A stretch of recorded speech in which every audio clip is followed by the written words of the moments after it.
Next slot is about pharmacy in the spotlight, and Rob Darracott is going to be talking about what Pharmacy Voice has been doing and a bit of what Pharmacy Voice has been doing with PAGB. The good thing about having had the opportunity to chair this, I guess, get to name check people that I've worked with for a long time, and Rob is one of them. And we've had some really powerful experiences of working together, not the least of which was keeping pseudoephedrine as a non-prescription medicine. And when he, in his role as head of Company Chemists Association, he really led that work to get pharmacists engaged in really keeping track of sales. We did a similar job on coding, and so a few years ago when we thought we'd try and work more closely with Pharmacy Voice with Rob as the leader was an obvious partner. So I've bigged you up, Rob, so come and tell them all about it.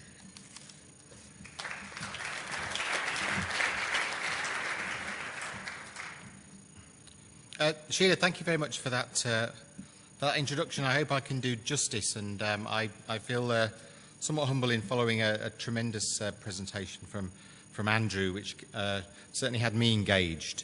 So I'm going to talk about some work that we've been doing, and I suppose for me, in saying thank you to the organisers for inviting us along, I should also say that on behalf of the organisation, I think we're delighted to have been involved in the SMART conference for the third year. And for me, there's a continuum of what's gone on in 3 years in coming along to this conference, and it's really nice to come along and present something active and something we've done and something that's happened, rather than talk about the potential or something that might happen or something that would be really nice if it did happen.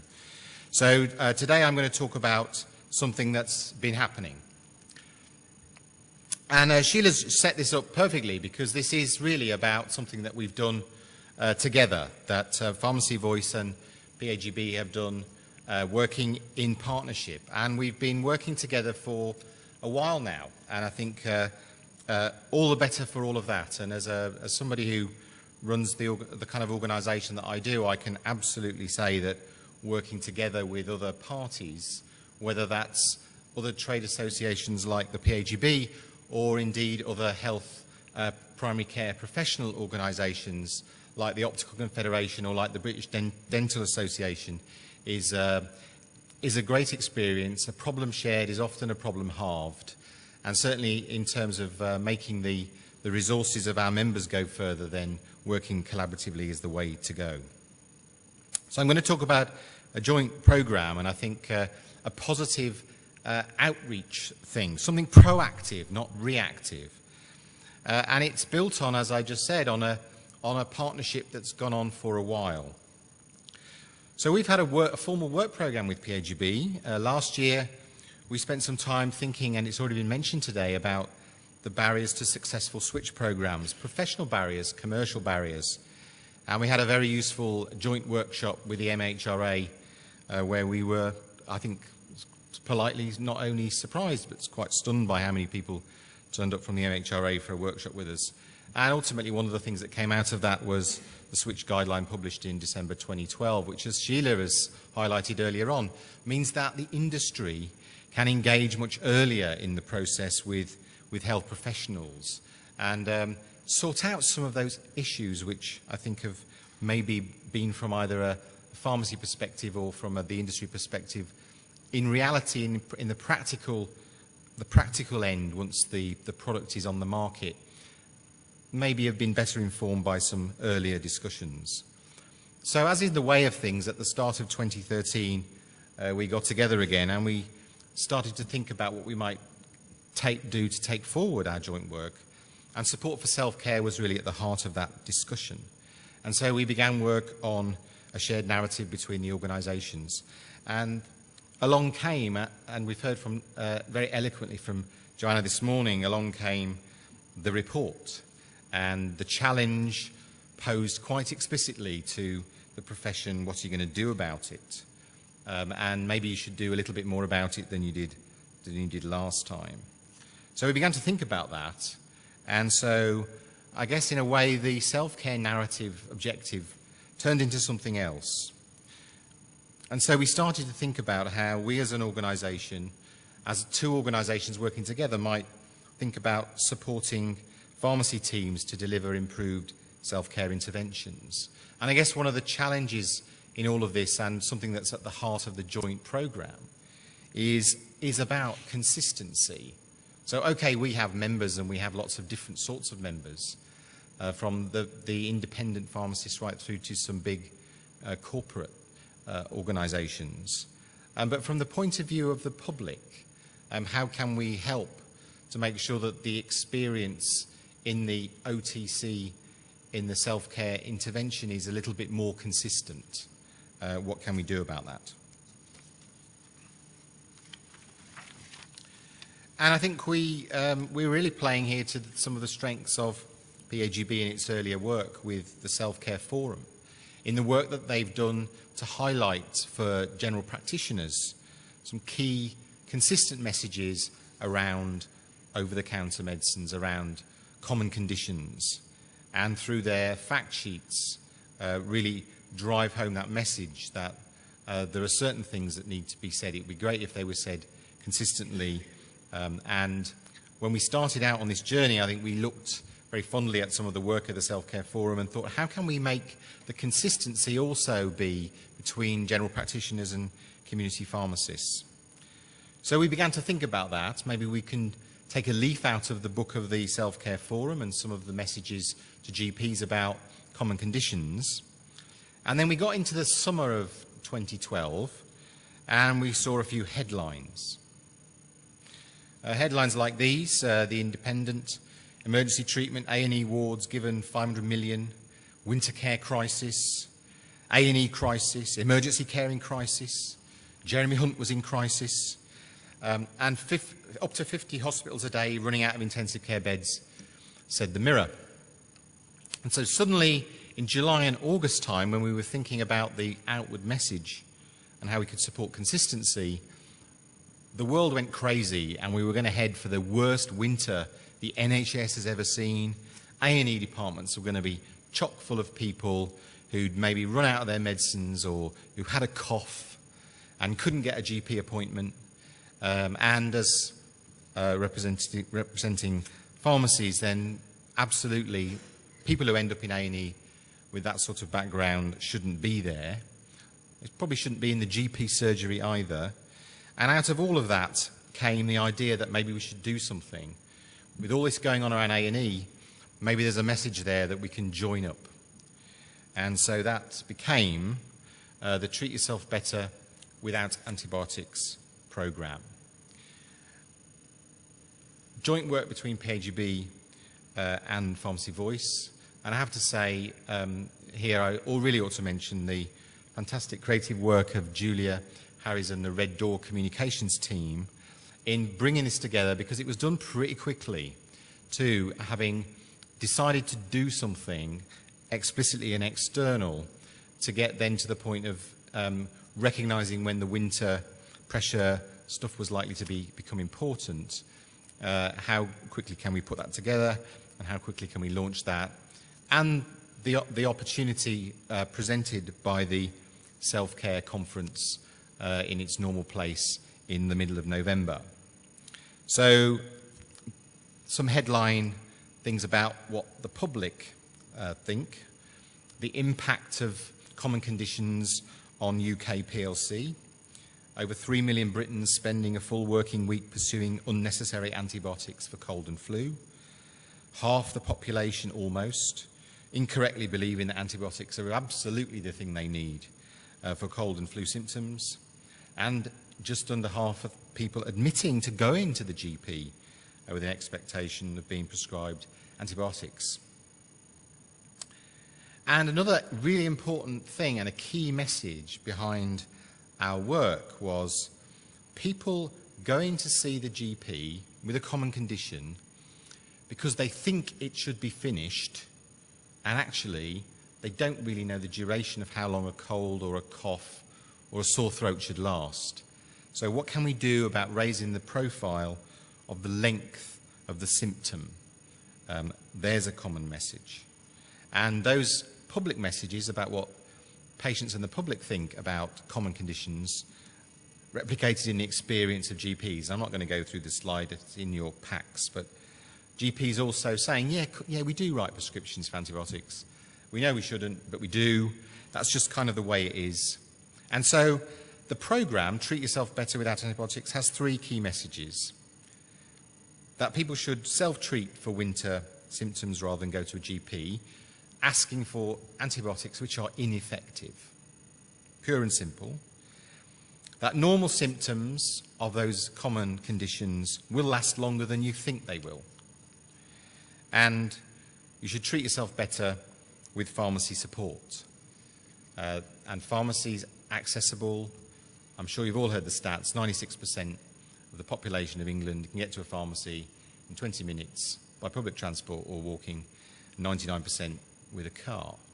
So extremely accessible on the high street, in the neighbourhood, where you work, where you shop, where you live. And we got some support for that. I don't know whether people were clutching at straws, but no, that's a key message. And I'm sure if you've seen any of the other messages that have been coming out over the last 2 or 3 months, then you'll see that it's not surprising that we got quite a lot of support from lots of different people.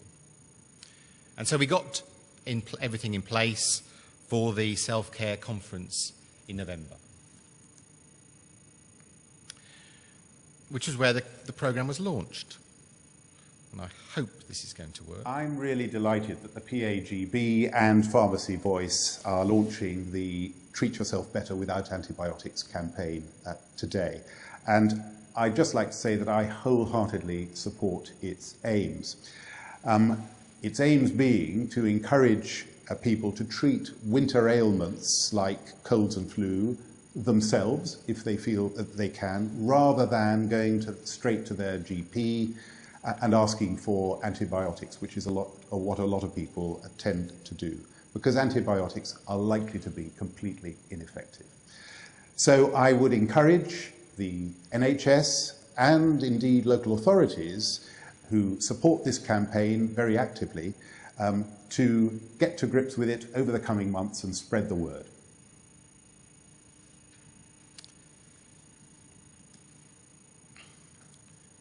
We launched the campaign in November, and there were certain things that also happened around that time which helped get the message initially out there.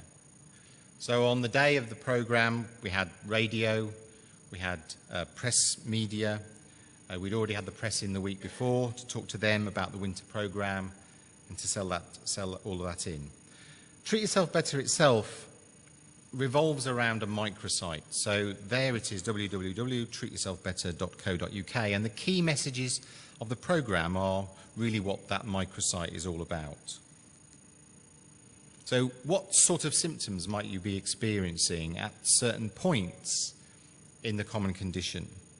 You know, on day 1, 2, what's that like? On day 4, 5, what's that like? On day 6, 7, and in some cases in week 2, and so on and so forth.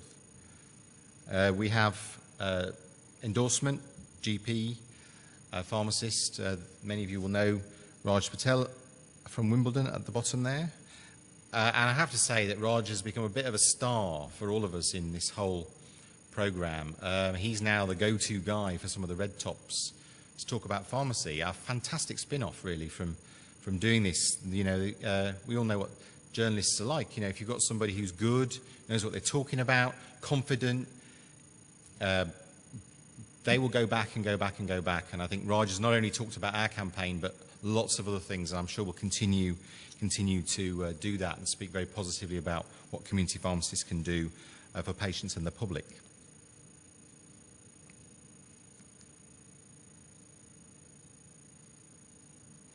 I hope this is going to move on.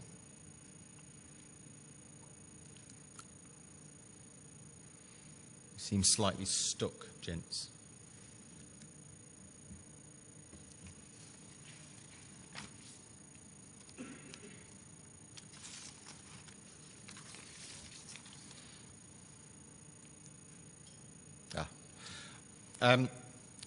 Another important part of all of that activity was really for the teams the real warning signs. So it's all very well to say go to your pharmacy first, but there's also we also recognise that in amongst all of that, what we don't want to do is put people off who genuinely need to see a doctor or access a more formal element of care.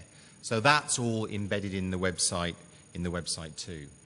And then when we started to talk to partners about how we might spread the message of Treat Yourself Better, then there was a whole package of other things which came along to help the message go forward and be delivered and be used by all sorts of our partners, member organisations, member companies of PAGB, members of the various pharmacy voice trade associations, so that we could get the message out in as many places as we possibly can. So there's the warning signs, banner advertising. All of those things do kind of move and float about. And then behind all of that, and I suppose it's really where the programme started. So if I go back just a couple of steps and said, at the heart of this process and at the beginning of the process, what we were thinking about doing was supporting pharmacy teams in delivering consistent messages about common conditions, were what we called advice guides. They're not mandatory, but at the same time as we launched the programme, we published 6 advice guides of common conditions for the winter. And this is kind of what they look like. That's very busy, and it's fair to say that we continue to flex the way that these things look. We're having some good discussions at the moment about how they might look. The intention and the material on this particular slide is very consistent, is absolutely consistent with the Self-Care Forum fact sheets. And we've had very useful comments in from everybody from frontline pharmacists, teams, through to clinical commissioning groups who've taken these up and have fed back to us particular other items. So that sits behind the programme for the pharmacy teams. We'll be producing maybe 10, 12, 15, I can't remember the exact number of these, covering all of the common conditions, because that was the initial intent of the programme following the Which Challenge. So these will continue to come out, and then at the end we'll maybe put them all together in a package and publish them. So that sits behind. So how do we get on? I mean, I think that's the most important thing and the most exciting thing about all of this. You set your stall out, you have some great ideas, you put it all together, it looks nice, got a nice catchy ring to it, we get a bit of endorsement.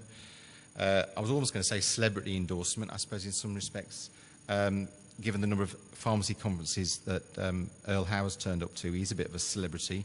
So we get a bit of endorsement.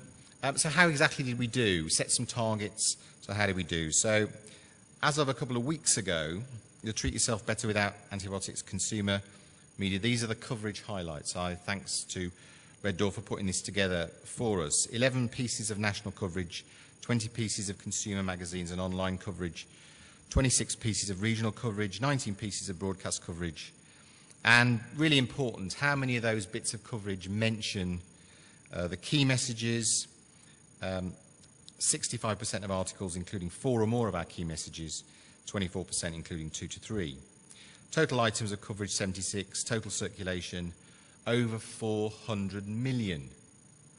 And I think we weren't quite expecting that. So that's been something that's blown us away. So 400 million, total reach of 414 million. It'll be a little bit higher than that now, but that's where we were a while ago. And what does that look like visibly? Well, here you go.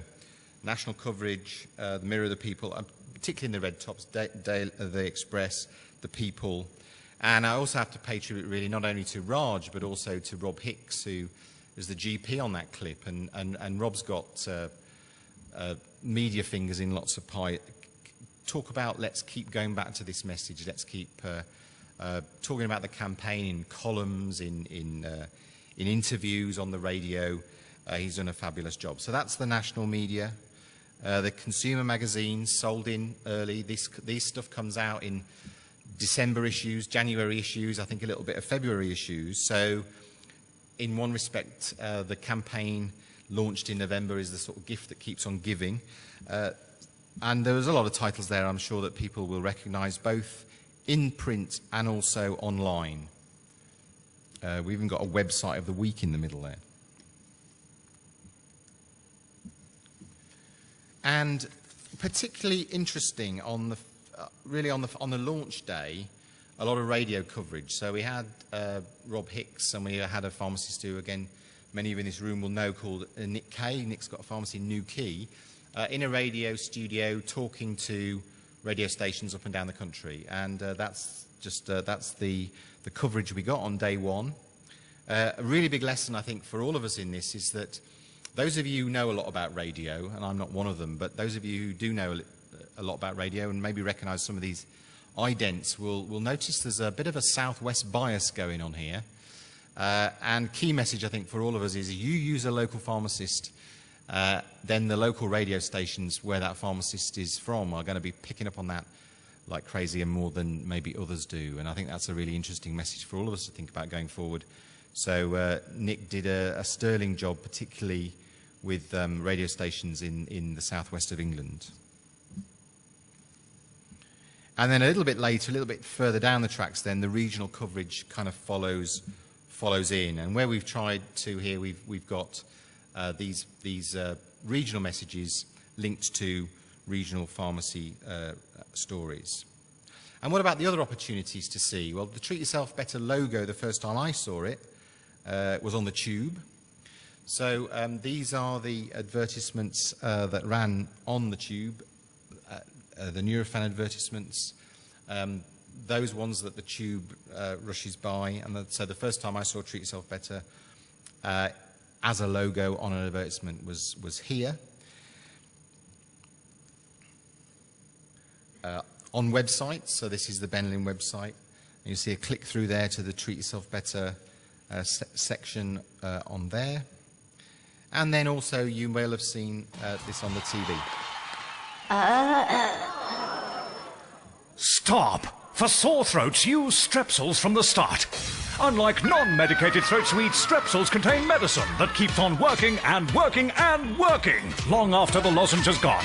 Strepsils, stand up to your sore throat from the start. For extra pain relief, try Strepsils Extra Strength. It works in 3 ways: to relieve pain, help fight infection, and soothe sore throats.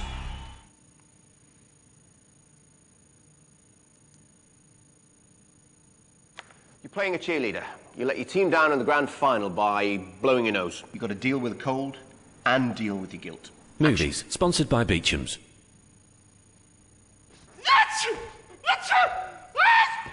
And now apologise. Sorry. Movies, sponsored by Beecham's.